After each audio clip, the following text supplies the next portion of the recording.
The questions and objections I'm going to cover today are, number one, can we trust the New Testament as a historical document? Number two, hasn't the Bible been rewritten so many times that it can't be trusted? Number three, wasn't the New Testament written hundreds of years after Christ? And number four, was the Bible changed? So let's start with the first one. Can we trust the New Testament as a historical document? This one is relatively easy to answer. Scientifically speaking, if you cannot trust the Bible as a historical document, then you cannot trust any ancient document, because there are more copies and fragments of the New Testament than there are for any ancient document in the world. If you look at this chart, which lists the ancient texts with the most copies in existence, you will notice that the New Testament tops the list with 5,600 copies.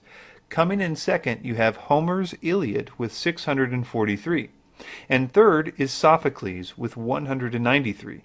And you can see that it's pretty much downhill from there. In fact, most documents have about 10 or less copies. The next factor that plays a role in the science of textual criticism is the time between when the document was originally written and when the first copies we have of it are. The New Testament again ranks number one of all known ancient texts, with a gap of less than a generation, about 30 or 40 years. And again, Homer's Iliad comes in second, but it has a whopping 500 years between the time that it was originally written and the time that we have the first copy. You can see that with all the other ancient texts, this gap is pretty significant. In fact, there's an average of about 1,100 years between the time that these texts were written and the time that we have the first copies. The next, and probably the most important data point in textual criticism, is the question, do these copies agree with one another? That is, do they all say the same things? And you can again see on this graph that the Bible comes in number one at 99.5% agreement between these texts. And as a side note, the other half of 1% is simple spelling errors and other minor things that don't even affect any part of the narrative. For example, instead of saying Jesus, a variation might say Jesus Christ. To put this in perspective, let's say you have 5 handwritten letters, and they all agree with one another. That would not be too amazing. But the more copies of that letter that there are in existence, the more impressive it is that they do not differ from one another. Now, when you consider that the New Testament has 5,600 copies in existence, the most of any ancient document in the entire world, the fact that all of them agree with such precision is more than impressive. It's totally amazing. And this is also answering the objection that people often say, hasn't the Bible been rewritten so many times that we can't trust it anymore? People make this claim because they're not aware of how the Bible was translated. An author, Matt Slick from carm.org, said the following of this objection. This is a common misconception. Some people think that the Bible was written in one language, translated to another language, and then translated into yet another, and so on, until it was finally translated into English. The complaint is that since, in this scenario, it was written so many times in different languages throughout history, it must have become corrupted. The telephone analogy is often used as an illustration. It goes like this. One person tells another person a sentence, who then tells another person, who tells yet another person, and so on, until the last person hears a sentence that has little or nothing to do with the original one. The only problem with this analogy is that it doesn't fit the Bible at all. Now, you remember our chart where we had 5,600 documents that all agreed with one another to 95.5% accuracy?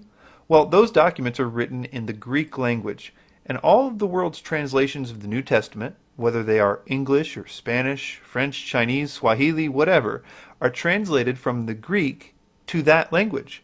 So there's only one step in this game of telephone.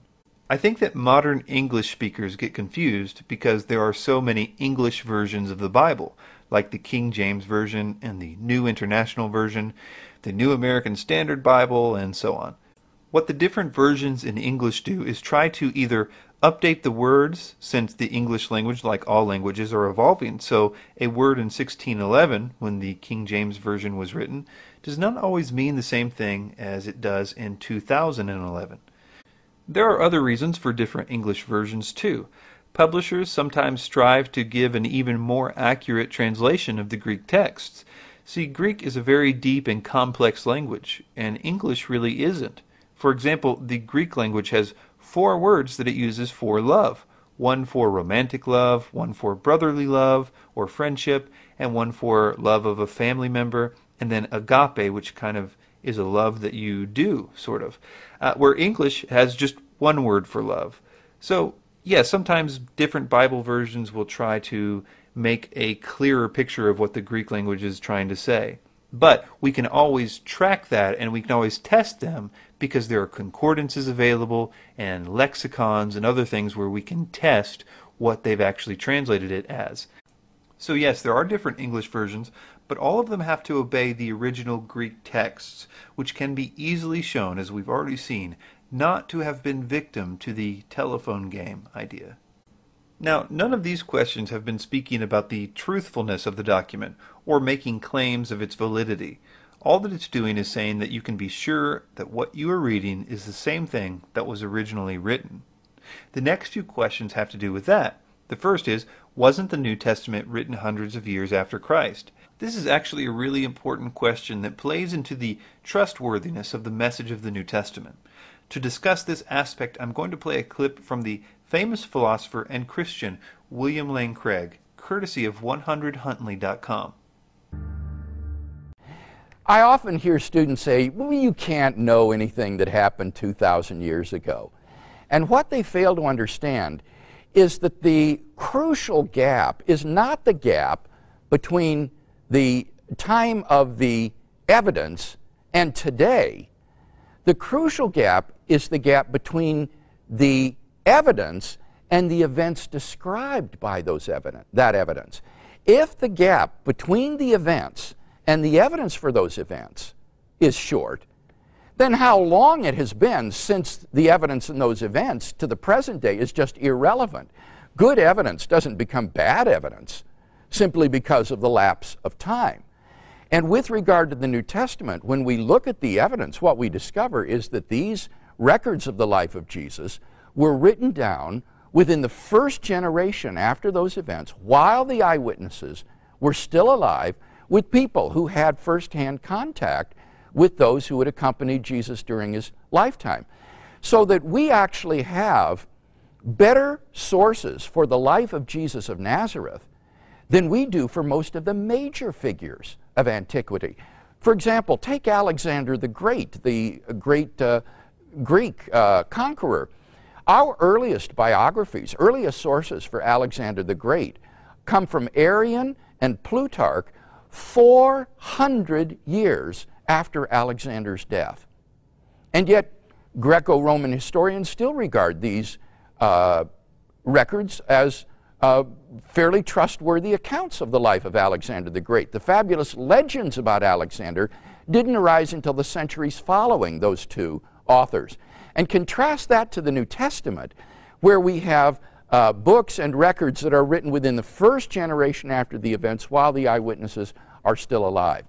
So I think that we have very good evidence for the life of Jesus of Nazareth, very trustworthy evidence, and how long it has been since that evidence till today is simply irrelevant to the reliability and trustworthiness of that evidence. Next, let's look at the idea that the Bible was intentionally corrupted or changed by a nefarious group like the Illuminati. This is a claim that is made all the time. Now again, going back to our 5,600 copies that are in 99.5% agreement with one another, they are also from vastly different time periods and were discovered in many different countries. If anyone had attempted to change any of them, it would be the most obvious thing to everybody. All you would have to do to prove the idea that the Bible had been changed is to, say, find one copy that said one thing at an earlier time period, and then find ones from a later time period that said a different thing. It would be the easiest thing ever to do. It would be impossible for a forger to change all of those 5,600 texts without being noticed, most of which had not even been discovered yet. This is why people only make the claim that the Bible was changed, and why you never find anyone offering proof that it was changed. There are lots of scholars that study these ancient texts of the Bible, even scholars that very much dislike the Bible for personal reasons. Yet, you do not find that these scholars that know these things that I've been explaining today make these claims that the Bible has been changed over the years. They know far better than to claim that. The final thing we will cover is the Gnostic Gospels. This objection has become popular lately with movies and books like the Da Vinci Code. The Gnostic Gospels are writings by the Gnostics that claim to be written by apostles like Peter or Thomas or Judas. The first thing that you should know is that no one, not even the Gnostics, think that these writings were actually written by the apostles. They admit that they are pseudographical. In other words, that they were written by people who simply claim to be these apostles, but were not. The other thing that you won't hear from Dan Brown of the Da Vinci Code is that these writings do not show up until almost a century later. It's ironic that the same people that think that the actual Gospels should be questioned because of their teeny tiny gap don't question the Gnostic Gospels, which have a much bigger gap. Not to mention that the Jesus that the Gnostic Gospels portray is not the same Jesus from the earlier Gospels, nor is he the one that's prophesied by the much earlier Jewish writings. Their version of Jesus conveniently conforms to their own religion many, many years later. From a textual criticism standpoint, there is absolutely no question whether or not the Gnostic Gospels are the real Gospels. They are clearly not the real Gospels. The real Gospels in the New Testament were either written by the apostles, like Matthew or John, or the associates of the apostles, like Mark and Luke. The Gospel of Thomas, however, is a 2nd century work that was written well after the time of the apostles. So let's recap. Number 1, can we trust the New Testament as a historical document? Yes, it is literally unmatched in the ancient world for its pristine accuracy. Number 2, hasn't the Bible been rewritten so many times that it can't be trusted? No, if you want to use the telephone analogy, then there were always only 2 participants in the game. Translations went from Greek to the respective languages consistently. Number 3, wasn't the New Testament written hundreds of years after Christ? No, it was written about 30. And as a side note, because of the creeds and other spoken traditions evident in the New Testament, we can actually trace it back even earlier than that. And number 4, was the Bible changed? No, this would be so easy to prove that if it were true, you would hear about this all the time. The Bible's mere endurance speaks for itself. For thousands of years, people have explored every nook and cranny of the Bible. Alleged difficulties have been systematically answered. The more one studies without bias the teachings found in the Bible, the more that you will see that they conform to the truths of experience and human nature. It is just as powerful to the lives of people today as to those thousands of years ago. The question is, what do we do about it? If this is true, then the Bible is by far the most important book on our bookshelves. And what do we make of this man that lived 2,000 years ago, about which was said, "Truly these times of ignorance God overlooked, but now commands all men everywhere to repent, because he has appointed a day on which he will judge the world in righteousness, by the man whom he has ordained. He has given assurance of this to all by raising him from the dead." I encourage you all to read about Jesus, if for no other reason than because he is the pinnacle of all personality. There is nothing like him in literature or history. He is in a class by himself. Discover him for yourselves in the pages of your Bibles.